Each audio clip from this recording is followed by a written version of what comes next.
नमस्कार फ्रेंड्स, तुम्हाला देखील एकच प्रश्न सारखा पडतो का की केसांची काळजी नक्की कशा प्रकारे घ्यायची? चला तर मग आजच्या या व्हिडिओमध्ये मी तुमच्यासाठी एक खास अशी रेमेडी घेऊन आलेली आहे, जी फक्त 2 गोष्टींचा वापर करून तयार होते आणि तुम्ही ती स्टोअर देखील करून ठेवू शकता।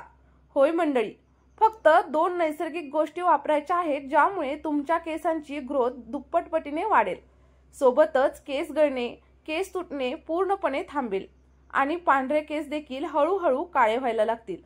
त्याचबरोबर केस मुळांपासून मजबूत आणि घनदाट देखील होतील। आणि हो, ही रेमेडी मी स्वतः वापरते आणि याचा कुठलाही साइड इफेक्ट देखील नाही। पूर्णपणे नैसर्गिक अशी ही रेमेडी आहे आणि बनवायला देखील अगदी सोपी आहे। सोबतच अगदी अल्प काळात आणि अगदी कमी गोष्टी वापरून आपली आजची रेमेडी तयार होते। बघा, ही रेमेडी जर तुम्ही वापरली ना तर केसांची संबंधित सगळ्या समस्या हळूहळू दूर व्हायला लागतात आणि तुमचे केस सिल्की, शायनी, स्मूथ आणि सोबतच घनदाट देखील होतील। ही रेमेडी बघा कशी बनवायची हे तर आपण पुढे पाहणारच आहोत, पण ही एक ट्रस्टेड आणि वर्ल्ड बेस्ड अशी रेमेडी आहे। चला तर मग कशी बनवायची ते पाहूयात। बघा, ही रेमेडी बनवण्यासाठी आपल्याला सगळ्यात आधी लागणार आहे ते म्हणजे ताजा ॲलोवेरा। बघा, इथं माझ्याकडे ॲलोवेराचं प्लांट आहे, त्यामुळे मी ताजा ॲलोवेरा घेतलेला आहे आणि ॲलोवेरा ही केसांच्या ग्रोथसाठी खूप जास्त प्रमाणात हेल्प करत असते। यामुळे केस सिल्की, शायनी, स्मूथ आणि मजबूत होतात। ॲलोवेरा माझा एव्हरी टाइम फेवरेट आहे, त्यामुळे मी जवळजवळ सगळ्या रेमेडीमध्ये याचा यूज करते आणि पर्सनली माझ्या केसांवरती हे खूप जास्त चांगल्या प्रकारे काम करतं। बघा, ॲलोवेरा कुठल्याही प्रकारच्या केसांसाठी खूप जास्त फायदेशीर आहे आणि जवळपास सगळ्याच व्यक्तींना हा सूट देखील होतो। केसांच्या सगळ्या प्रॉब्लेम्सवरती हा रामबाण अशी आपल्याला मदत देखील करतो। आता बघा, ही रेमेडी तयार करण्यासाठी मी फ्रेश असे ॲलोवेराचे लीव्स वापरणार आहे। जर तुमच्याकडे ॲलोवेराचं झाड नसेल तर तुम्ही मार्केटमधील वापरू शकता, पण जर ॲलोवेराचं झाड असेल ना तर खूप म्हणजे खूप उत्तम, कारण 100% शुद्ध आणि नैसर्गिक असा हा ॲलोवेरा असतो। मार्केटमधले जे जेल असतात त्याच्यामध्ये बऱ्याच वेळा केमिकल्स वगैरे मिक्स असतात। बघा, जर तुमच्याकडे झाड नसेल तर तुम्ही मार्केटमधील जेल घेऊ शकता, पण लक्षात घ्या जेल घेताना ते ट्रान्सपरंट असावं एवढंच लक्षात ठेवा।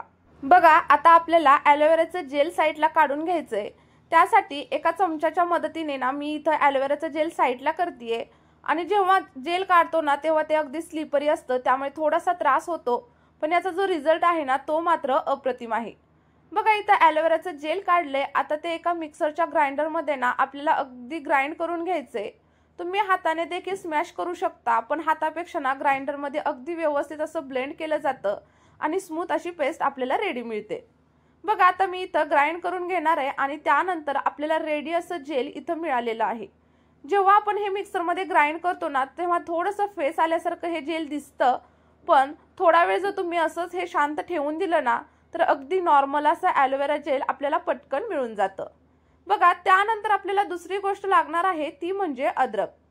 एक मध्यम आकाराचा आपल्याला अद्रकचा तुकडा घ्यायचा आहे आणि त्यानंतर तो स्वच्छ असं धुवून घ्यायचा आणि ग्राइंड करून घ्यायचा किंवा मग किसणीच्या साहाय्याने किसून घ्यायचा। हे जे अद्रक आहे ना ते केस आणि आपल्या स्कॅल्पसाठी खूप जास्त फायदेशीर आहे।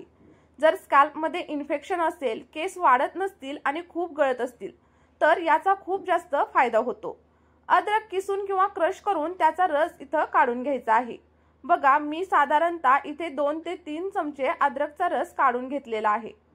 आता याच अद्रकच्या रसामध्ये आपल्याला आपण जो ॲलोवेराचा जेल तयार केला होता तो मिक्स करून घ्यायचा आहे। बघा, हे जे ॲलोवेराचं जेल आहे ते आता नॉर्मल कंडिशनला आलेलं आहे आणि त्यानंतर आपल्याला अद्रकच्या रसमध्ये हा जो ॲलोवेराचा जेल आहे ना तो साधारणतः 4 ते 5 चमचे ना मिक्स करून घ्यायचा आहे आणि हे व्यवस्थित असं एकमेकांमध्ये मिक्स होईल याच्यासाठी व्यवस्थित चमच्यानं हलवून घ्यायचे। त्यानंतर आपल्याला याच्यामध्ये तिसरा घटक ॲड करायचा आहे, तो म्हणजे नारळाचं तेल। तुमच्याकडे दुसरं तेल असेल तर ते देखील तुम्ही याच्यामध्ये नक्कीच ॲड करू शकता।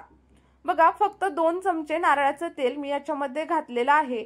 जर तुमच्या केसांची लेंथ जास्त असेल ना तर तुम्ही जास्त घेतलं तरीही चालेल आणि इथं आपली मॅजिकल अशी रेमेडी तयार झालेली आहे। आता ही जी सिरम आहे ते आपल्या केसांना मुळांपासून लावायचे, त्यामुळे हे आपल्या केसांना मजबूत बनवतं, सोबतच केसांची ग्रोथ देखील झपाट्याने वाढते। जर तुमच्याकडे एरंडेल तेल असेल ना तर ते सुद्धा तुम्ही याच्यामध्ये टाकू शकता आणि व्यवस्थित असं मिक्स करा। बघा, केसांच्या वाढीसाठी जबरदस्त असं औषध आपलं इथं रेडी झालेलं आहे आणि हे तुम्ही फ्रीज मध्ये एका आठवड्यासाठी स्टोअर देखील करून ठेवू शकता। बघा, आता हे कसं लावायचं ते आपण बघूयात। बघा, सगळ्यात पहिल्यांदा केस व्यवस्थित असे विंचरून घ्यायचे आणि त्यानंतर केसांच्या साहाय्याने ना स्कॅल्प वरती व्यवस्थित असं हे लावून द्यायचं आणि त्यानंतर 5 ते 10 मिनिटं हलक्या हाताने केसांवरती मसाज करा। बघा, तुमचे जे केस आहेत ते खूप जास्त प्रमाणात वाढतील आणि केसांच्या सगळ्या समस्या दूर होतील आणि 1 तासानंतर तुम्ही हेअर वॉश करू शकता। केस आणि नेहमीप्रमाणे हेअर वॉश केला तरीच काहीच प्रॉब्लेम नाही। आठवड्यातून 2 ते 3 वेळा ही रेमेडी नक्कीच ट्राय करून बघा। बघा, तुम्हाला खूप जास्त फरक जाणवेल आणि कुठलाही साइड इफेक्ट जाणवणार नाही। लहानांपासून ते मोठ्यांपर्यंत सगळेच जण ही रेमेडी नक्कीच ट्राय करू शकता। बघा, तुम्हाला जर ही रेमेडी आवडली तर मला कमेंट बॉक्समध्ये नक्कीच कळवा आणि तुमचा फीडबॅक देखील पाठवा। भेटूया नेक्स्ट व्हिडिओमध्ये। Bye bye.